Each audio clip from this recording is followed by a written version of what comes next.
Welcome to Bus Driver Life. My name is Kiwan.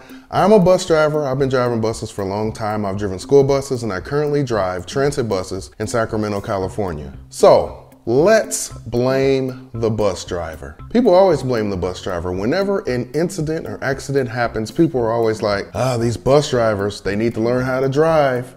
Now, let me make a disclaimer. There are circumstances where it is the bus driver's fault. I am by no means trying to say that it's never the bus driver's fault. Sometimes bus drivers make wrong decisions. Sometimes they make mistakes. Sometimes it is definitely the bus driver's fault when there's an accident or incident, okay? I get that. It's the truth. It's facts. However, some people have a tendency to always blame the bus driver. No matter what the situation is, they're like, it was the bus driver's fault, definitely. So what I want to do is I'm going to take a look at a few situations and I'm going to show you how people will still blame the bus driver when it's clearly not the bus driver's fault.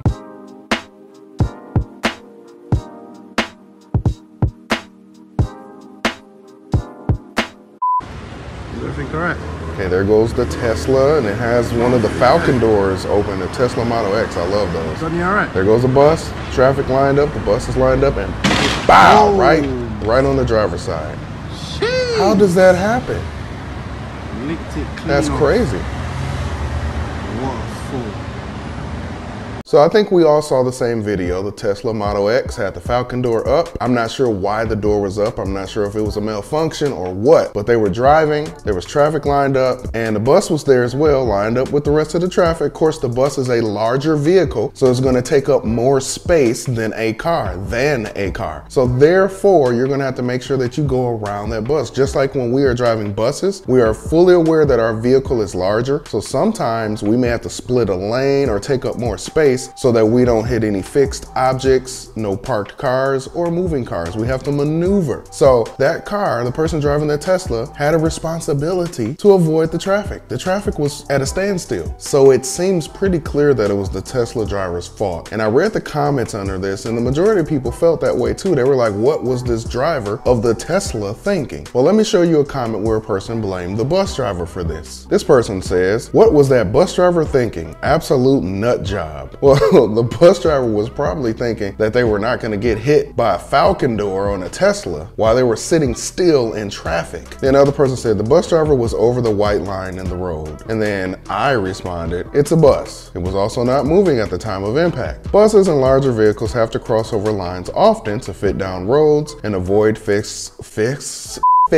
objects. It's totally the Tesla driver's fault, lol. And see, this person is saying it's the bus driver's fault because they were over the white line. Listen, I drive a bus, right? Thanks, Captain Obvious. There are times when I have to be over lines. If I'm not over a particular line, I'm gonna take out something on the right or maybe the left. Like, for instance, I remember I had a passenger on my bus who started yelling at me. Because he felt I was not driving in the lane. And guess what? I wasn't driving in the lane. I was splitting the lane a little bit. But I was driving down a narrow street in a downtown area. There were cars parked to my right. So with the street being so narrow, I could not fit completely in my lane right next parallel to the cars. If I would have sideswiped every single car going up the street. You ain't lying. So I'm like, this passenger would rather me hit every car coming up the street than me to split the lane. I had to split the lane to be safe so that I wouldn't hit all of these cars. This guy was like, who taught you how to drive? You're supposed to drive in your lane. And I'm like, okay, well, if I would have hit 20 cars, then you'd also be asking me who taught me how to drive. You're not supposed to hit cars. But I just found this really interesting. I watched this video a bunch of times with the Tesla and I was like, man, what was the Tesla driver thinking? And I was not expecting to scroll through the comments, but I guess I should have expected it. But I wasn't expecting for anyone to blame the bus driver, but this guy was like, the bus driver is an absolute nut job for sitting still in traffic. An absolute nut job? Really? Yes. Wow. Holy Crazy. smokes. Dramatic new surveillance video from 3rd Ward this morning. You can see the driver in a white car just plows through the stop sign and slams into a Metro bus. This happened just after 7:30 this morning on McGowan and Hutchins.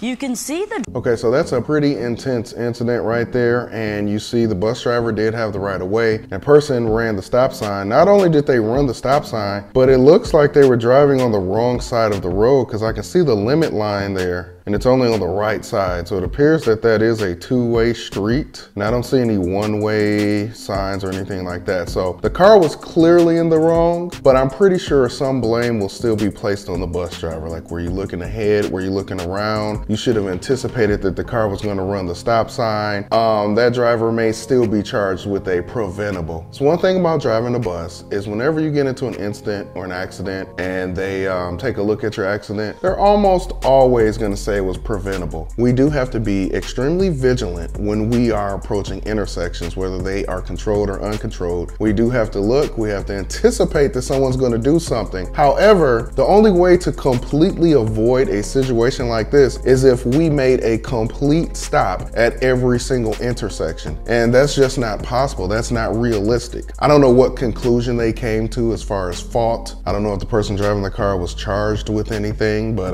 this incident pretty much looks like it was not the bus driver's fault. But I guarantee you there are a lot of people that will blame the bus driver. The bus driver should have did this. The bus driver should have did that. It's the bus driver's fault that this car ran the stop sign and hit the bus. There are really people out there like that. Video from a shop on the corner of Jerome and East Gun Hill Road. A silver and a black car are traveling side by side when the two appear to collide, sending the silver car flying into an oncoming B-line bus, which is then crashing into a subway support column. One man who saw the crash describes the scene. I heard the commotion. I heard the collision. It was very loud. You know, and I kind of seen, I think I seen like some smoke down there and a little bit of debris, I guess, from, this information doesn't help. What we know so far is that 14 people were injured.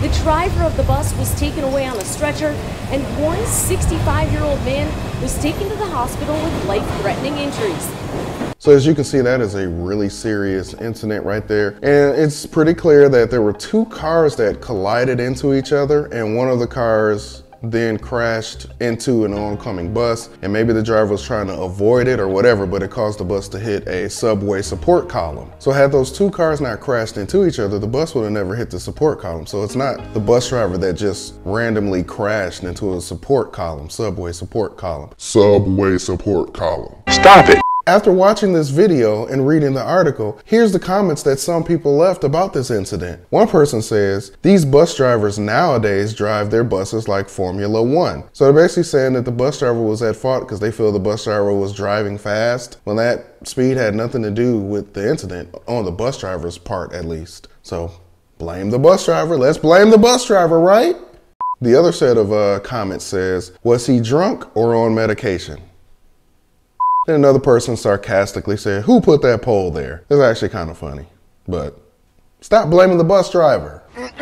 No. Then this other comment, buses aren't supposed to be crashing like this, I don't think. Then this same guy responds, no, he is. Oh, no, he is. Probably was on his phone trying to get the refund back from that chick he was talking to last night. And somebody laughed. Then somebody else said, so stupid. I guess in response to this, which clearly it is stupid. In response to so stupid, he says, hey, the bus driver can't drive, so who is stupid? I think this person just doesn't like bus drivers. And guess what? Us bus drivers, we don't like you either. No, I have to be nice, so I'm not gonna say that. I already said it, but I'm not gonna say it again, I guess. So after seeing these three incidents, what do you all think about it? Let me know in the comments. Do you think it's fair to blame the bus driver for these incidents? To all of my non-bus driving people, what do you think? Do you think the comments that I showed you that go along with the videos, do you think they're accurate? Do you think they were fair? I already know the people that actually drive buses, my fellow bus operators, are gonna be quite vocal. But let me know what you think about these situations. And if you enjoyed the video, give me the thumbs up. If you're new to the channel, subscribe. Check out the Patreon link in the description if you want to support the channel. Check out the merchandise link in the description if you'd like to buy some Bus Driver Life merch. And thank you so much for watching Bus Driver Life. It's not my fault. I'm a bus driver. It's not my fault. It's not, if you're a bus driver, it's not your fault either. Okay? We're in this together.